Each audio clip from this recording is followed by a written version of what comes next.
বিদেশে বের লাগি পাগল হয়ে লাভ নাই। বিদেশে বের লাগি ঘুম নষ্ট করিয়া মাথা নষ্ট করিয়া কোনো লাভ নাই।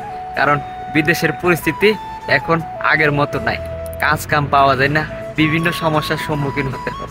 তাই সব থেকে ভালো প্রবাসে না এসে যে টাকাটা দিয়ে প্রবাসে আসবেন ওই টাকাটা দিয়ে দেশে একটা বিজনেস করতে চেষ্টা করেন। প্রবাসটা এখন হচ্ছে অনিশ্চিত ভবিষ্যৎ। আগে একটা সময় প্রবাসে আসতে পারলে জমি কিনা যাইতো, বাড়ি করা যাইতো, গাড়িও কিনা যাইতো। এখন বিদেশ আইসা আপনি পরিবার চালাইতে অনেক কষ্ট হয়ে যায়। কারণ যে টাকাটা আসবেন আপনি ওই টাকাটা উড়াইতে 1 থেকে 1.5 বছর 2 বছর সময় লেগে যায়। তাও যদি চাকরি পাওয়া যায়। আবার অনেকেই আছে চাকরি না পেয়ে দেশে ফিরে চলে যায়, তো ওই টাকাটা তো আর সে উড়াইতে পারে না। কারণ প্রবাসের অবস্থা এমনই খারাপ হয়েছে যে লোক এত বেশি পরিমাণে হয়েছে, কাজের চাহিদা থেকে লোকের চাহিদা বেশি। এবং যে চাকরি 1800 রিয়ালে করা যেত এখন ওই চাকরি 1200 রিয়ালে করতে হয়। কারণ লোক অ্যাভেলেবেল আছে। আমি করব না, আপনি করবেন না, অসুবিধা নেই, লোক অ্যাভেলেবেল আছে।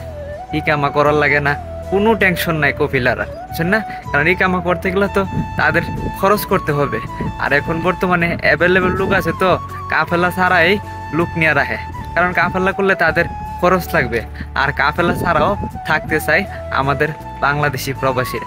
কারণ কি করব, এত টাকা খরচ করে আইসে দেশে ফিরে গেলে তার পরিবারের মানুষ কি বলবে? তারপরেও ওইখানে কাজ করতে হয়, কিছুই করার নেই। তাই দেশে যদি কিছু একটা কইরা সেটেল হইতে পারেন তাহলে আপনার ভবিষ্যৎ লাইফটা সুন্দর হবে, ভালো হবে, এটা আমি ব্যক্তিগতভাবে মনে করি।